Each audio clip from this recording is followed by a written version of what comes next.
찬송 한 장 하시겠습니다. 312장 1절만 하시겠습니다. 312장 1절. 이 시간도 우리가 하나님께 이끌리는 시간이 되시기를 축복을 드립니다. 너 하나님께 이끌리어 일평생 주만 바라며 어려울 때 힘주시고 언제나 지켜주시리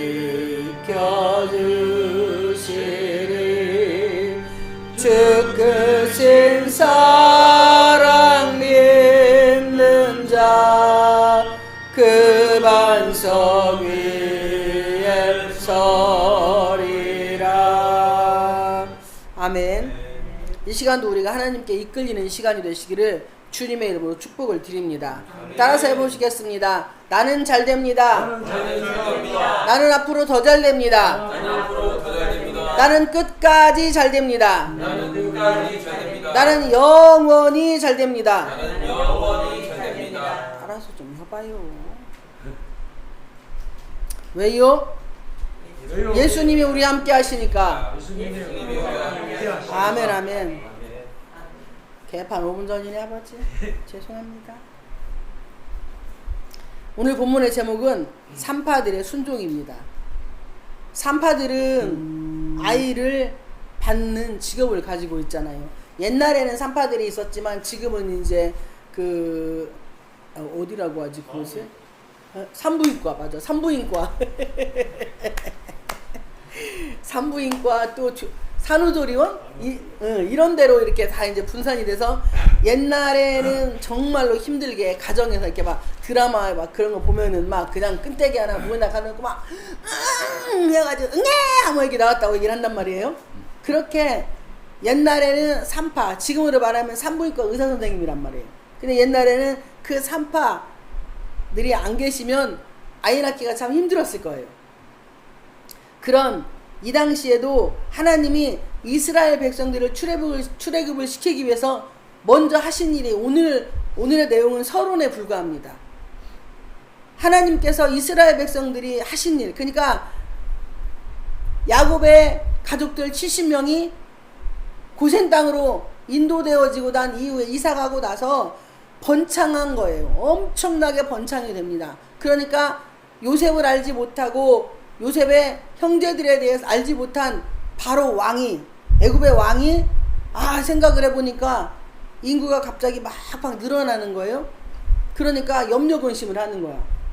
그러니까 혼자 있으면은 사람들이 공격하기가 쉬운데 두세 명이 모이면은 공격하기가 어렵단 말이에요. 거기다 10명, 20명이 되면은 더 무서운데 막 이스라엘 백성들은 막 끝없이 여기 출애굽기 1장 5절에 보면은 야곱의 허리에서 나온 사람이 모두 70이요 요셉은 애굽에 있었더라. 이렇게 해서 요셉 빼고 70명이 애굽 땅에 인도되어졌는데 거침없이 하이킥으로 그냥 막 계속 사람을 막 엄청나게 애를 낳는 거예요. 그러니까 요셉을 알지 못하는 새 왕이 일어나 애굽을 다스리더니 이게 8절입니다. 그가 그 백성에게 이르되 이 백성 이스라엘 자손이 우리보다 많고 강하도다. 원인이 뭐냐면 10절에 자 우리가 그들에게 대하여 지혜롭게 하자. 두렵건대 그들이 더 많게 되면 전쟁이 일어날 때 우리 대적과 합하여 우리와 싸우고 이 땅에서 나갈까 하노라 하고 이렇게 시작을 해서 원인이 뭐냐면 이스라엘 백성들이 어쨌든 간에 그들은 노역을 하는 사람들이기 이전에 다른 나라에서 애굽으로 이사 온 사람들이 그러니까 뭐라고 하지 굴러온들이 박힌들 빼낸다는 말씀이 있지나 우리나라 속담이 아니 원래 본토 태생들보다 거기 나고 자란 사람보다 객지에서 온 사람들이 더 숫자가 불어나는 거예요. 그러니까 왕이 불어난 거야. 왜냐면 사람 수가 많으면 공격할 수 있는 확률이 거의 100%입니다. 그러니까 사람 수가 많아지니까 요셉도 모르고 그리고 야곱의 가족들도 모르는 새 왕이 생겨서 염려근심이 생기니까 그거 한 일이 뭐냐면 이제 감독들을 줘가지고 이스라엘 백성들을 겁나게 학대를 하고 막 라암셋을 찍고 그리고 그들에게 아주 그냥 너무나 힘든 일을 시킵니다. 이스라엘 백성들에게 14절에 어려운 노동으로 그들의 생활을 괴롭게 하니 곧 흥 이기기와 벽돌 굽기와 농사의 여러 가지 일이라. 그 시키는 일이 모두 어마하였다. 그러니까 저도 벽돌 그거 몰탈 그거 생금으로 하는 거 그거 인도서 그거 저도 공장에 다녀봤는데요. 엄청나게 힘듭니다. 몰탈은 사람이 이거 바르는 건데 이 그 돌아가는 거 기계가 하기 때문에 페인트 칠은 인간이 해야 하니까 인간이 기계 따라가기가 진짜 힘들어요. 그래서 엄청나게 힘들어요. 정말 힘듭니다. 근데 그래도 여기는 이게 페인트 칠은 인간이 하고 이건 막 돌아가니까 그래도 좀 편리한데 이들은 모든 걸 자기들이 다 해야 돼요. 그러니까 엄청나게 힘든데 아니 그래 힘들면 기운이 빠져가지고 그냥 주무셔야 되는데 밤에 또 역사를 만드셔가지고 애를 계속 낳는 거예요. 그러니까 막 왕이 더 불안하기 시작을 한 거야. 그러면서 이제 이렇게 해가지고는 안 되겠다. 그래서 오늘 본문에 대한 15절에 애굽 왕이 히브리 산파 시브라라는 사람과 부하라는 사람에게 말하여 아들 낳으면 죽여야 되겠구나. 왜냐면 씨를 없애버리면 밭은 애를 못 갖잖아요. 그러니까 씨를 없애려고 작정을 하고 두 히브리 산파를 부릅니다. 그러면서 그들에게 명령하는 게 뭐냐면 이르되 너희는 히브리 여인을 위하여 해산을 도울 때 그 자리를 살펴서 이들이거든 아들이거든 그를 죽이고 딸이거든 살려주라 하고 왕이 명령을 내립니다. 그러면 노비로 있으니까 노역자로 있기 때문에 애굽 왕의 말을 산파들이 들어야 돼요. 아니면 죽으니까 걸리면. 그런데 17절에 그러나 산파들이 하나님을 두려워하여 여기가 이게 중요한 핵심입니다.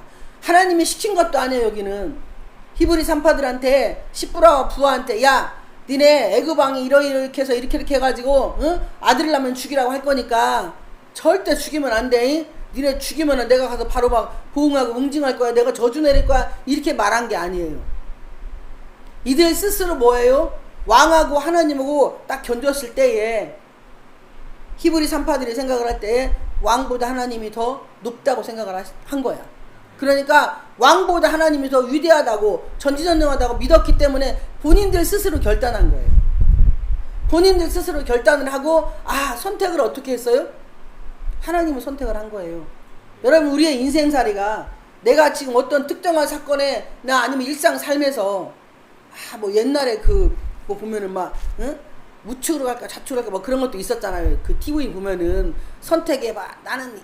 나 결정했어 뭐 이런 거 있잖아요. 그러듯이 나는 결정했어 하고 이 두 사람은 시브라와 부하는 나는 결정했어. 어디로? 하나님을 결정했어. 그러면 왕에게 거짓말해야 돼요. 바로 왕에게 거짓말을 해야 합니다. 그래야 하나님을 선택을 하는 거예요. 우리가 여기에서 다 착각하고 잘못 알고 있는 게 뭐냐면 예수 믿는 사람들이 나는 거짓말하면 안 된다는 거기에 쌓여 있어요. 근데 그러면 성경은 다 거짓말로 기록된 책입니다. 전부 다 여러분 우리가 진실하다고 착각하지 마세요. 우리는요 진실하다고 말하는 그 사람이 진짜 거짓말쟁이에요.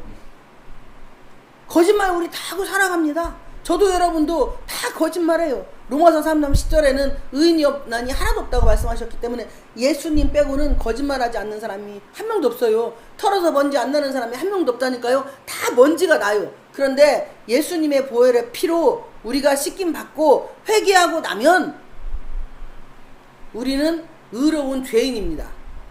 죄인인데 의롭다고 예수의 보혈의 피로 칭함받은 사람들이라 이거예요. 20%라 우리가 예수 믿는 사람들이 여기에서 다 갈림길이에요. 사람 속이면은 거짓말 하는 건데? 그러면 하나님 속이면 거짓말 안 하는 거야? 사람 속이면 거짓말 하는 거고 하나님 속이면 거짓말 안 하는 거야? 자기한테 스스로 속고 살지 마시기를 축복을 드립니다. 하나님은요 모든 걸 보고 듣고 다 하셔요. 그리고 하나님은 언제나 내가 말하는 걸 다 들으시고 계십니다. 예수님이 늘 말씀하시잖아요. 아버지는 내가 말하는 걸 다 듣는 걸 내가 안다고. 내가 말하는 걸 하나님은 다 들으셔요. 그리고 그것을 내가 아는 거야. 내 스스로 입으로 예수님처럼 아버지가 언제나 내 말을 듣는 걸 내가 압니다라고 고백을 하시길 축복을 드립니다. 이 시브라와 부하는 스스로 선택을 한 거예요. 산파면 이 시대에는 별 볼 일 없는 직업이었을 거란 말이죠. 그런데 왕이 명령을 했어. 그것도 애굽의 왕이 명령을 했는데 이것들이 산파들이 하나님을 두려워하여 애굽 왕의 명령을 어기고 남자 아기들을 살린지라. 그러니까 지금 사람 눈을 속인 거예요. 할렐루야. 사람 눈을 속이고 하나님 앞에서 사람 눈을 속인 겁니다. 왕의 눈을 속인 거예요.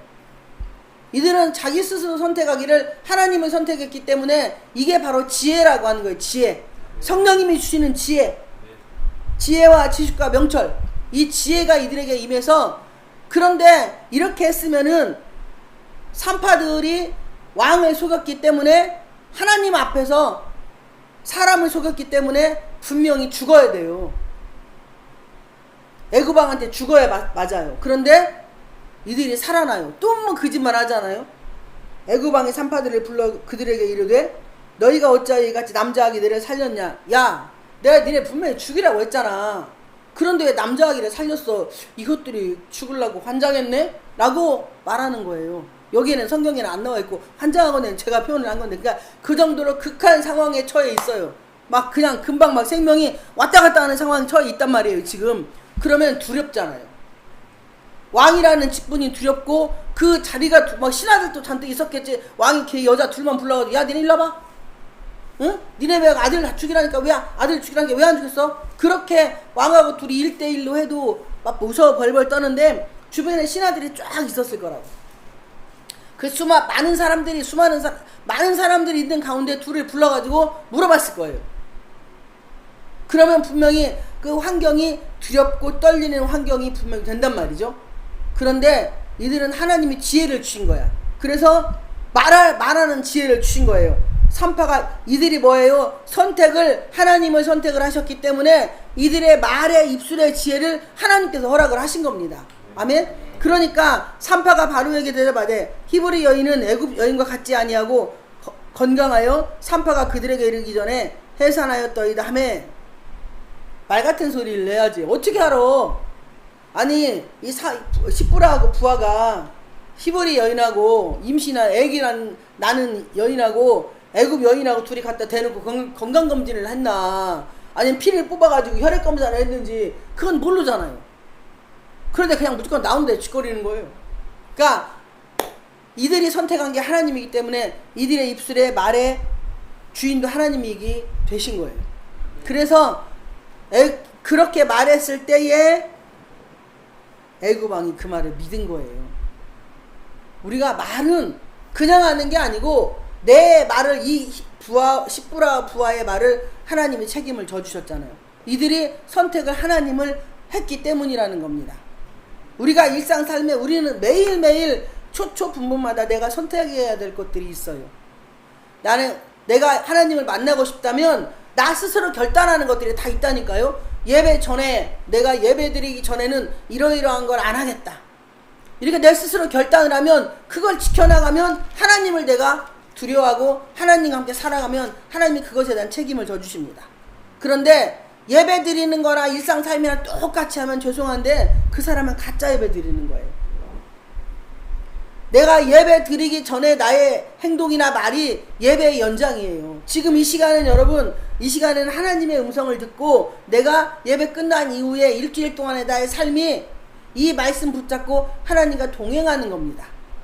그것을 주일날 예배를 드리면서 우리는 하나님 앞에서 내가 이 시부라나 부하처럼 하나님을 선택을 해서 이 시간에 와서 예배 드리려고 앉아있고, 또 성가대 찬양도 하고 뭐 대표기도 하고 다양한 걸 하잖아요. 근데 그 선택에서 내가 왔는데 와가지고 예배 드리기 전에 내가 하는 행동이나 말이 이 시부라 부하 같은 선택을 하느냐 이거예요. 하나님은 누군가의 기도를 들으시면 반드시 다른 사람을 아프게 하고 힘들게 하고 고난이 있어요. 나는 이렇게 하겠다고 하나님께 기도를 했는데 그 기도를 들어주려면 희생양이 필요하다니까요. 할렐루야. 이스라엘 백성들이 힘들고 고통스럽다라고 하나님께 기도하니까 첫 번째 하나님이 하신 일이 뭐냐? 이스라엘 백성들이 노역을 엄청 심하게 당하게 했어. 그리고 나서 애굽 왕이 이스라엘의 아들들을 다 죽이라고 하는 거예요. 이런 죽음의 역사가 있다니까요. 피비린내가. 그런데 그 피비린내를 하나님이 비껴나가게 하셨어요. 그러니까 모세가 출몰하기 전에, 모세가 태어나기 전에 하나님이 먼저 하신 일이 있다 이거야. 오늘 본문의 내용은 진짜 중요한 거예요. 우리가 일상 삶에서 내가 어떠한 믿음으로 순종하고 나아가느냐, 매일매일 선택하고 초초 부분마다 우리는 말할 때 선택을 하잖아요. 내가 상사가 무슨 이야기를 하는데 내가 선택을 해야, 그거에 대한 알고 있지만 선택을 해야 그 사람한테 답변을 하는 거예요. 그 사람 말의 의중에 맞게 내가 답을 제대로 할 수가 있어요. 그렇지 않으면 상사한테 혼나니까. 일도 회사에서 원하는 일을 해야지, 아파트를 짓는 데 있어서 막 요즘에 TV를 보니까 그 아파트 공사장에 인분이 그렇게 많다더만요. 아니, 부산의 어떤 아파트는요, 아파트가 입주가 다 됐어요. 그런데 인분이 말라 비틀어져 가지고 그 현관에 있는 거야. 현관에도 있고 신발장 속에도 들어있고. 그것을, 그러니까 그 근로하시는 그분들의 이 진짜 사람은 엄청나게 많은데 화장실은 20분을 걸어가야 화장실이 2개인가 3개 있더라고.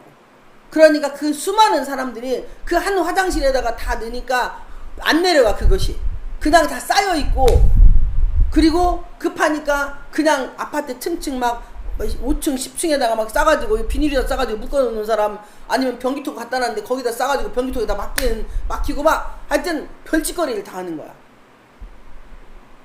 근데 그분들은 뭐라고 할 수가 없는 거예요. 이거는 그 회사에서 이분들을 배려하는 어떤 그런 시스템이 있지 않으면 계속 그런 일이 생길 겁니다.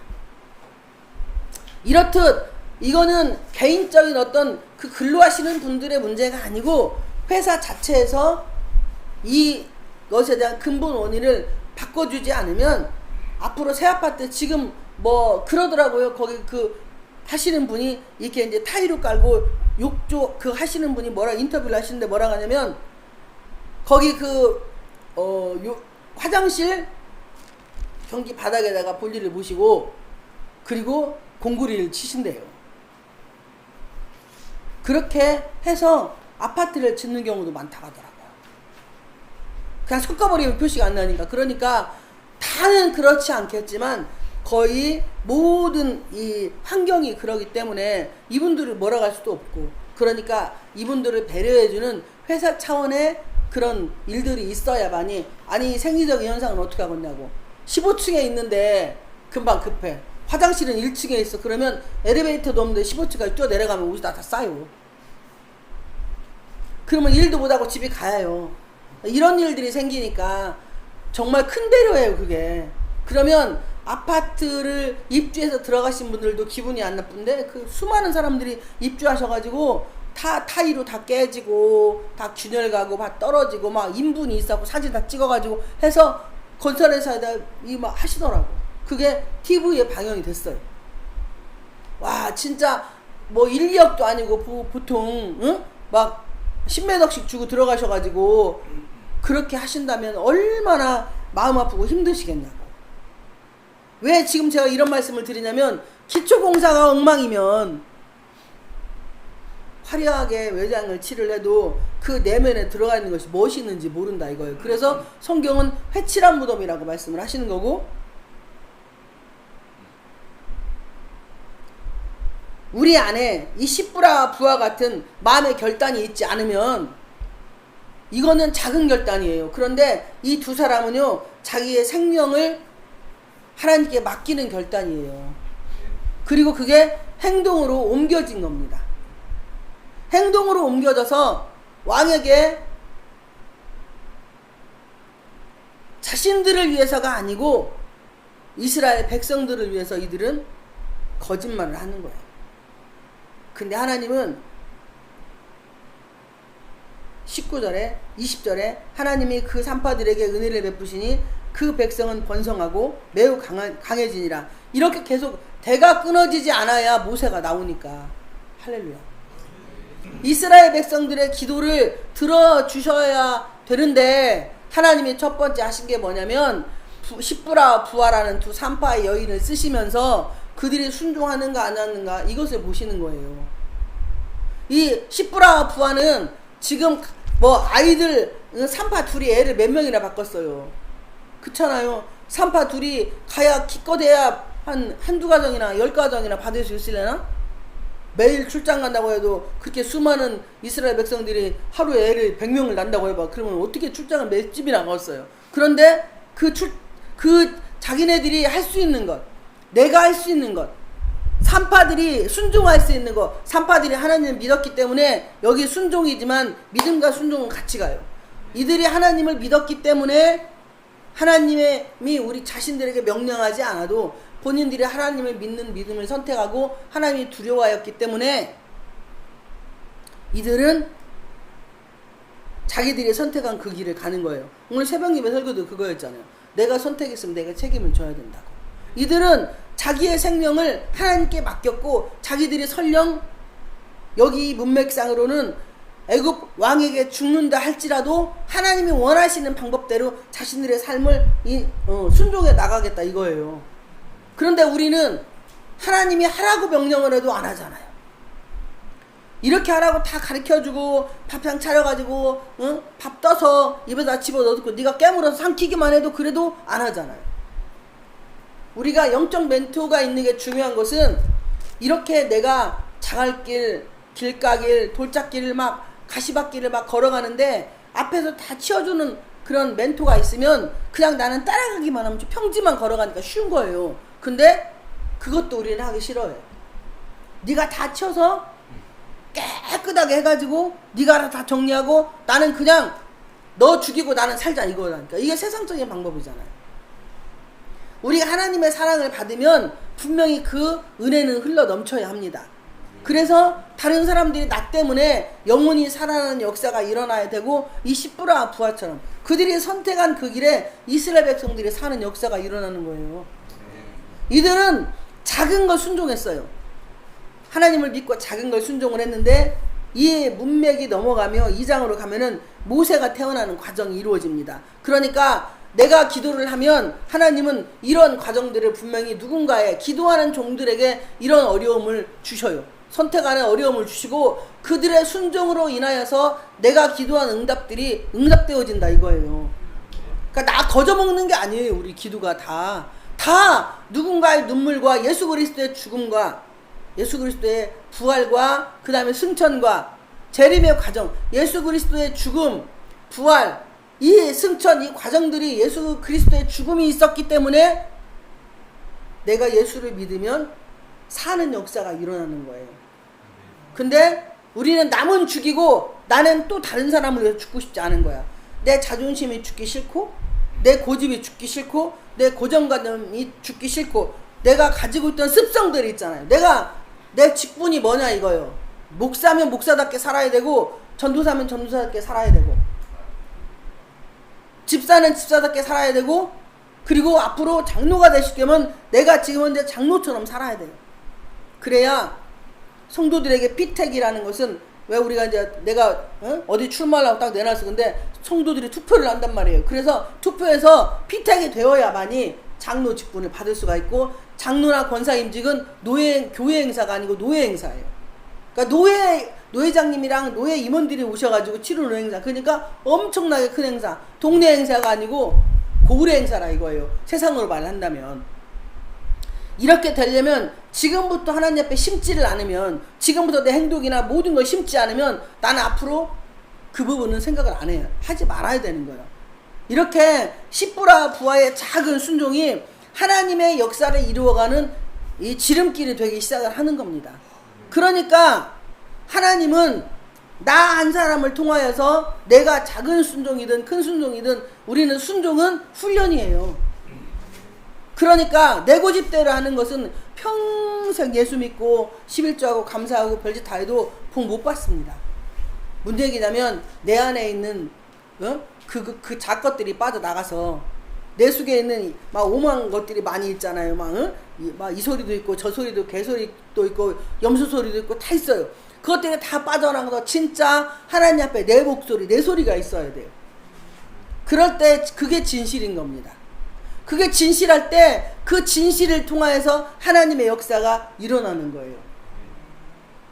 우리는 지금 이 예배가 바로 그 진실의 삶을 살아가기 위해서 예수님이 뭐 진실로 이 두 번을 늘 강조를 하시잖아요. 그런데 우리가 진실하게 살아라. 그거는 진실로는 상대의 허물을 덮어주라는 얘기예요. 잘못된 사람을 지적이 아니고 권면을 하는 겁니다. 성경은 90% 이상 99%가 책망과 질책과 교훈과 훈계로 되어 있어요. 축복의 단어는 1%밖에 안 돼요.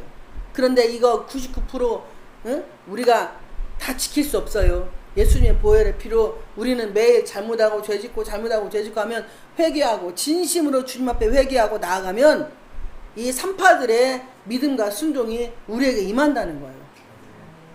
21절에 그 산파들은 하나님을 경외하였으므로 하나님이 그들의 집안을 흥왕하게 하시니라. 우리는 흥왕만 받고 싶은 거야. 흥왕만 하게 살고 싶은 거야. 막 부자로 잘 살고 싶고 좋은 옷 입고 좋은 차 타고 싶고 막 화려하게 살고 싶은 거야. 그런데 경외라는 단어 뭐라고 그랬죠? 하나님 앞에 내가 서는 할렐루야 아멘. 경외는 우리 전도사님하고는 3일밤 때 예전에 장항에서 예배 드릴 때 이렇게 가르쳤어요. 매일 경외가 뭐라고요? 하나님과 함께 사는 거, 하나님 앞에 서 있는 거, 또 하나님 앞에 사는 게 뭐라고? 경외요. 이것을 2년을 이렇게 훈련을 받았어요. 3일밤 예배 때 둘이 예배 드렸으니까. 그래서 그게 박혀서 우리 전도사님이 모든 삶에 다 아버지가 나오고 그렇게 할 수 있는 거지 기대하는 게 아니에요. 여러분한테 경외 물어보면 대답 못 할까요? 쉽게.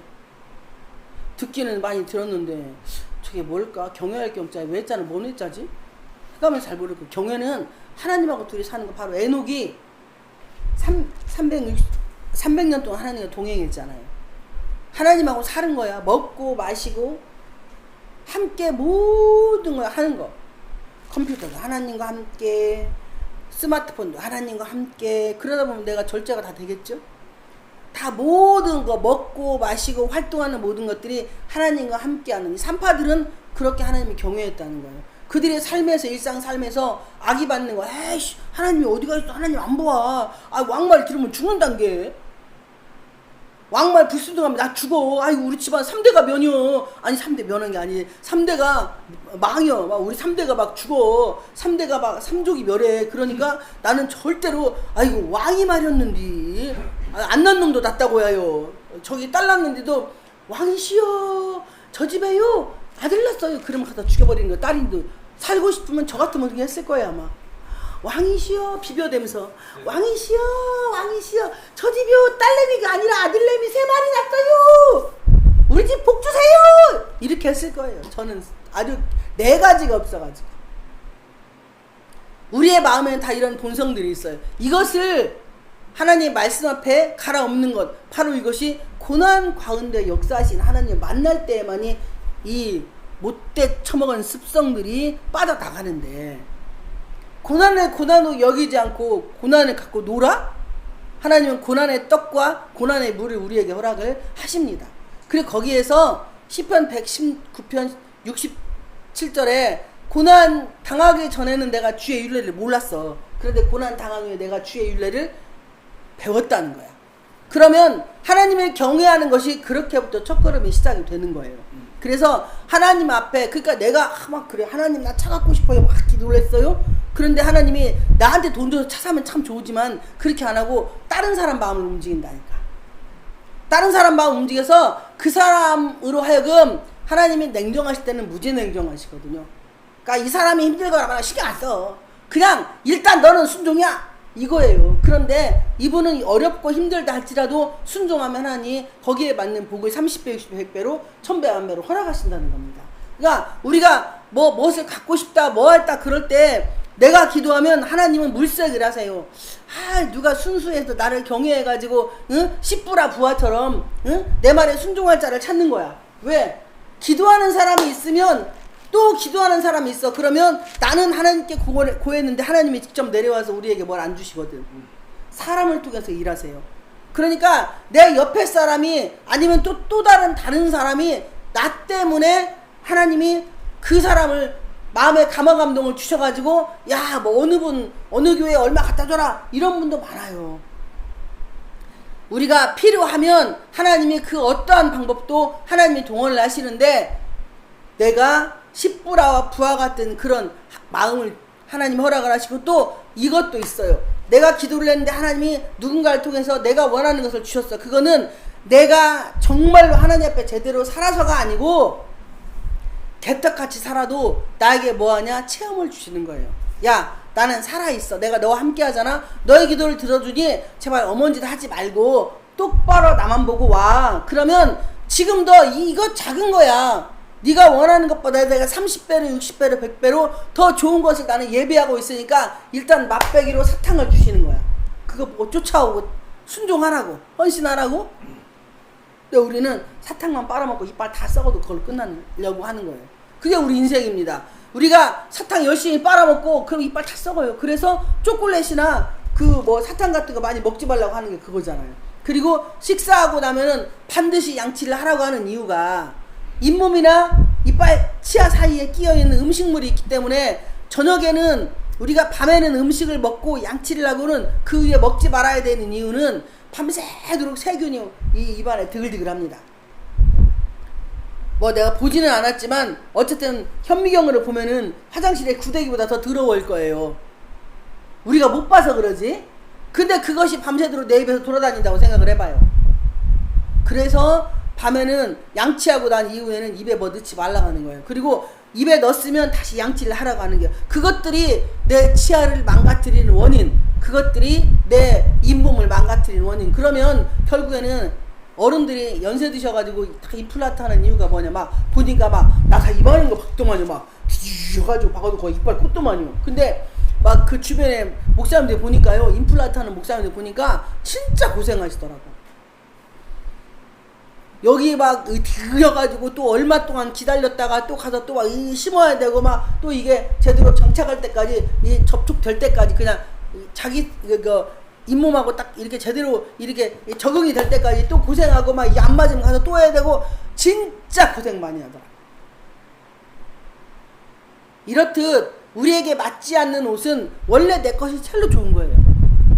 원래 내 것이 첼로 좋은 건데 관리를 소홀히 해가지고 막 그러니까 10년 20년 동안 관리 소홀히 하고 양치 안 하고 잠자고 하면은 반드시 10년 20년 후에 나타나게 되어 있습니다.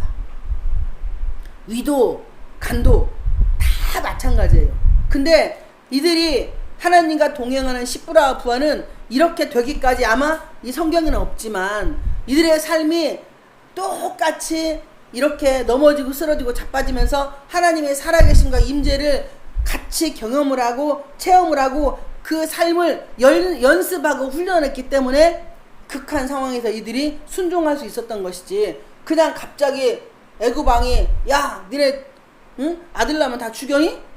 그렇게 얘기했는데 예이 하고 갔어요. 그러면 그냥 처음에 예이 하고 가면은요, 왕이 하는 말이 옳으니까 다 죽여버릴 거 엎을 거야. 그냥 애기당 응애 하면 응. 아들이 고추네 원래 응. 딸이면 아이고 그리워 살아. 아니면 딸도 막 왕한테 막 숫자 막 니네 오늘 하루에 막 응? 50명 죽여야 돼 그렇게 한다고 하면은 딸 난집도 갖고 응애 하면 그냥 여자인데 아이고 아들이네 훌랑 엎고 이렇게 해서 50명 채웠고 거기다 너 100명 채웠을 수도 있어요. 왜? 이들은 애굽왕이 시키는 대로 하면 뭐예요? 상 받을 수 있으니까. 우리는 이 눈에 보여지는 것에 목숨을 걸잖아요. 근데 십부라 부하는 하나님은 눈에 안 보여. 그런데 눈에 안 보이는 그분을 믿고 그분을 신뢰하고 그분의 뜻에 따라 순종을 하고 이게 몸에 이미 배고 습관화가 된 거야. 이 짠머리 굴릴 새도 없이 아 내가 이거 하면은 우리 가족이나 나에게 먼저 해도 오지만 우리 부모님들은 특히 엄마들은 자녀들에게 해가 갈까봐 이렇게 못할 거란 말이에요. 그런데 이미 몸에 습관화가 되고 순종이 배워버렸어. 그러니까 하나님이 반드시 살려줄 걸 믿고 아브라함이 창세기 22장에서 하나님께서 야 네 아들 응? 이삭을 모리아산에 번제로 드리라고 할 때에 아브라함이 하나님이 하루아침에 그걸 시킨 게 아니잖아요. 25년 후에 아들 주시고 그리고 또 십몇 년인가를 더 기다리셔가지고 30몇 년 동안 아브라함을 뭐에 훈련을 시킨 거예요. 순종하는 훈련을 시켜서 이때의 아브라함에게 찾아가서 내가 이렇게 명령을 해도 아브라함이 하나님의 말씀을 순종할 것이라고 하나님 믿었기 때문에 그것을 명령을 하신 거야. 그게 모리아산에 가잖아. 응? 사원 세다고 가는데 사흘길을 올라가는데 사원들한테 가서 하나님께 번제들이 온다고 하잖아요. 다시. 그리고 가. 아들이 아빠 거기 이거 다 돼 있는데 번제는 어딨어? 하나님이 알아서 준비하셨다. 그리고 그냥 아들을 막 묶어가지고 뭐 장작에 올려놓고 모가지를 딱 달라갈 때 아브라함 하나님 부르시잖아요. 이건 뭐예요? 아브라함은 이미 하나님이 자기 아들을 죽은 아들 또 살릴 거라고 믿었기 때문에 순종을 할 수 있었던 거예요. 그렇듯이 십부라 부하도 그런 마음의 자세와 결단이 있었기 때문에 이런 일을 하셨고, 그리고 하나님은 그들에게 은혜도 주시고 그 집안을 흥왕하게 하신 거예요. 이렇게 될 때에만이 흥왕이라는 단어가 우리에게 찾아옵니다. 22절에 그러므로 바로가 그의 모든 백성이 명령하여 이르되 아들이 태어나거든 너희는 그를 나일강에 던지고 딸이거든 살려두라 하였더라. 아멘. 이 나일강에 던지라고 한 게 출애굽기 1장 22절에서 나오고, 그리고 아브람과 아무람, 모세의 아버지 이름이 아무람, 어머니가 요게벳이란 말이에요. 이 둘이 아이를 낳아가지고 나일강에 던지는 게 애굽 왕이 명령을 했잖아요. 그리고 나일강에 던지는 것, 이 모든 것은 하나님의 섭리 가운데에 있었다는 사실입니다. 오늘 여기까지만 하겠습니다.